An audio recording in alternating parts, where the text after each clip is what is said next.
Hey guys, it's been a little while since I've done an actual YouTube vlog, so I thought I would take a minute and say hey. So, I heard from a very good source and friend that Wild Hearts has arrived at her family's bookstore in Missouri. So that means this is on shelves or going to be released from Amazon really soon. It's officially out May 5th, and I'll show you on video, even though I showed it on my Instagram. It's so pretty. I love it. And then if you take off the jacket, it is a really pretty blue and gold, and I love it. And on the inside of the jacket, let's see, got a little cute bio and a picture. So that's really fun. So this is my first young adult novel, and it is for readers like 13 to 17, but it depends on everybody's reading level and maturity. So if you're super mature, you can definitely handle it. It's clean teen, so that means no sex, no swearing. I mean, there's a little swearing, but it's not like bad. So it's kind of a good transition for my Canwood readers to go on and pick up this book. So I'm really proud of it. And what's funny is it's actually the second book that I've written, and it will be my 25th to be published. I wrote it while Take the Reins was on submission to publishing houses, and then it got kind of shelved and put on the back burner for a while because I had so many Canwood books to write. But now this beauty is able to come to life, and I really hope you guys enjoy the story of Bree and Logan.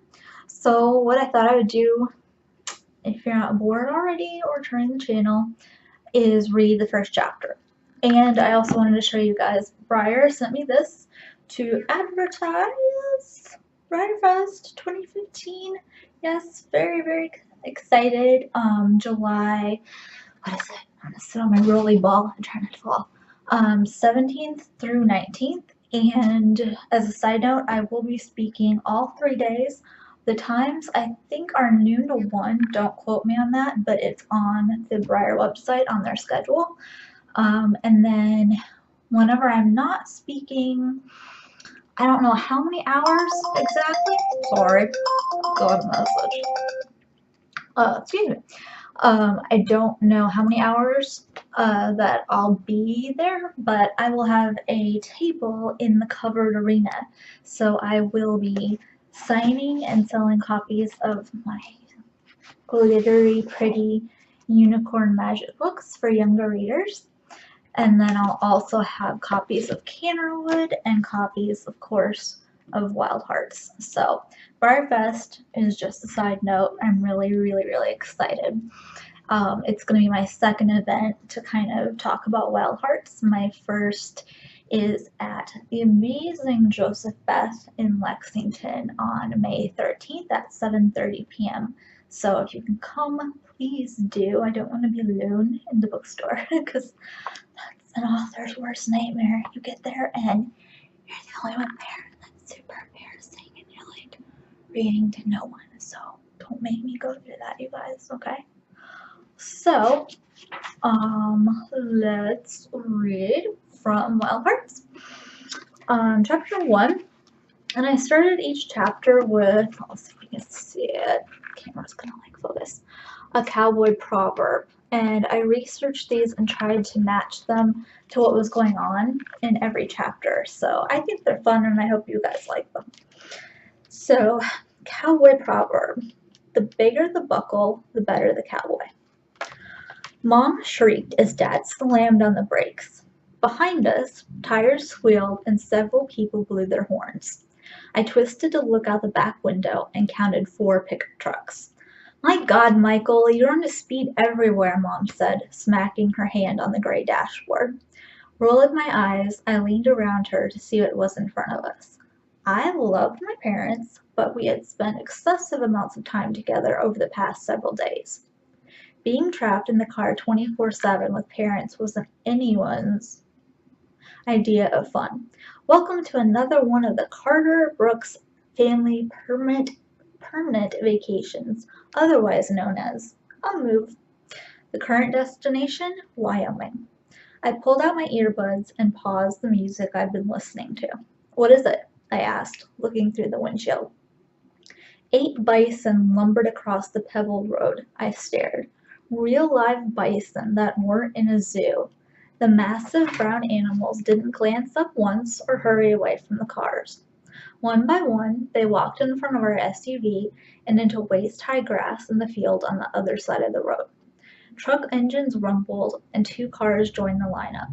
Tourists eagerly piled out of their cars, their cameras in hand or hanging by a strap around their necks. Almost all tourists wore some form of "Welcome to Wyoming" hoodie or sweatshirt. Their trunks were probably stuffed with knickknacks, mugs, keychains, shot glasses for friends and family back home. Locals stayed in their trucks, and I could almost feel the drivers' impatience. I imagined that they were bored of the bison after living here for however long. I shifted in my seat, trying to decide what to do. I wanted to get a closer look at the bison, but I didn't want the locals, my new neighbors, to lump me in with the tourists. "Dad, can I get out?" I tapped the back of the seat. "For a minute," Dad said. "Stay close to the car, Bree." He eyed me in the rearview mirror. "Never know what those animals will do." Unlike Mom and me, Dad had a strong distaste mixed with annoyance for animals and anything wildlife related. He was much more of an office chilled to 65 degrees type of guy. Dad had 3 trademarks: tasseled loafers, sunglasses, and his phone. If he had to spend 6 months on a deserted island, I knew those would be the 3 items he would choose to bring. "I'm going to take a photo," Mom said. She rooted around for a camera, and Dad dug through the SUV's cup holders. "You see my phone?" he asked Mom. "Dad," I said, "you're not going to get reception here. We're in the middle of nowhere." Dad, ignoring me, found his BlackBerry, held it up in the air, and moved it around until his arm was outside. "I pay enough for this damn service," he grumbled. Time to get out of the car. As soon as Dad did get reception, he'd be on the phone with the provider, chewing them out for the minutes of service he'd lost. Mom and I had been around for a zillion of these conversations. We pointed out that despite how much Dad seemed to hate the service, he kept renewing the contract every year. I left my Canon T3i, Mom's old camera from last year, in the back seat. I wasn't in the mood to take pictures, I just wanted out. I glanced through the window before opening the car door, letting in a rush of cold March air. There was even some snow on the roadside, the one lane roadside.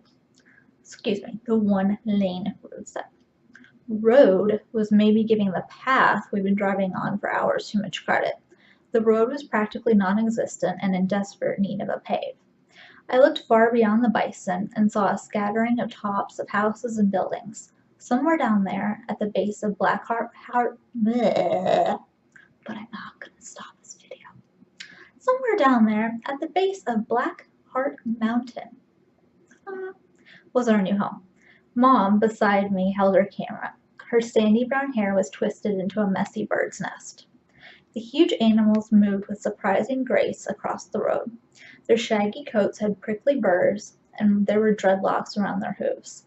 A few wagged their stubby tails at buzzing flies. Now at least 10 cars halted behind us, and people were crowding forward, snapping pictures. I chuckled to think of the poor family and friends who would no doubt be subjected to a slideshow upon the traveler's return. "Look at that little guy," Mom said, pointing to a cute bison calf. "He's perfect for a wildlife magazine." Mom frowned at me. "You should have brought your camera, honey." I shrugged. Mom's photos always made mine look like cheesy glamour shots. Eccentric and creative, Mom could take a photo of anything and make it frame-worthy. She had been teaching me about photography for years. After growing up with Annie Leibovitz as our family friend, photography was something that I liked to dabble in. I wasn't ever going to be good enough to make it professionally like Mom, but I was okay with it just being a hobby. I zipped up my jacket to ward off the late March chill that seemed to tumble down the mountains. A fresh breeze, smelling of flowers and ugh, farm animals, blew gently in my face. Mom aimed her camera at the bison as it plodded across the road and headed for the grass. She took her time, zoomed in on its head, and waited for the right moment. Just as the bison turned to face the cars, Mom snapped its picture. Click. Good timing, I said quietly. Mom crouched down on the road and swiped at a stray lock of hair that had flopped in her eyes. I wouldn't be surprised if she ended up on her stomach, crawling toward an unsuspecting bison. I admired her dedication. Once, she had waded through a horsefly-infested swamp to capture pictures of a northern bog violet for Flowers Monthly. Then she stood and put her camera in my hand. Mom, I protested. I don't feel like taking a picture right now. Let's just get to our house. One, Mom said, holding up a pointer finger. Then we'll go. She didn't wait for me to argue. She walked around the front of the SUV and got back into the passenger seat. Mom would know if I rushed it just to get it done. Then we would be here even longer. Sighing, I gazed around for the perfect shot. The tourists had begun to go back to their cars. Like Mom, I crouched low and rested my elbows on my knees. I adjusted the lens, turning it until it was just right, and waited for the bison I'd focused on to. An engine revved hard behind me. Still on the ground, I turned, and a rusty black Ford revved at me again.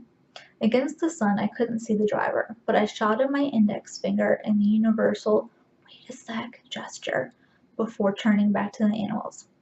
We have an entire corral of these in town for tourists to photograph, a guy's voice shouted from behind me. That did it. The bison scattered, moving awkwardly through the brush and disappearing over a small hill. I got up, slapped dust off my jeans, and walked over to the driver who had just ruined my photo. What is your problem, jerk? Do you really have somewhere so important to be that you couldn't wait 5 more seconds for me to take a picture? Eyes the color of dark chocolate met mine. A guy who couldn't be much older than me sat behind the wheel. And FYI, I continued, my voice a little less angry than I wanted it to be. I'm not some tourist trying to cause a traffic jam. I'm moving here. His eyes widened a bit, and he tipped his chin in a nod. God, his chin was really chiseled. I took in his long-sleeved plaid shirt, jeans, and leather belt with a large silver buckle. I squinted to read the inscription. It says Triple M. The guy's voice was deep and playful at the same time. What? I asked. I yanked my eyes from his waist to his face. My buckle, he said, grinning. His tan skin set off his beautiful white teeth. Sorry to disappoint you, but it doesn't say jerk. A blush crept up my neck. Oh, really? Well, maybe you'll get another one for Christmas. Seriously? I yelled at myself. That was the best you could do. I'll have to try and be good for the rest of the year. I better find some way to apologize to you so Santa doesn't give me coal in my stocking. He smiled easily. I fought to keep my angry, nonchalant posture.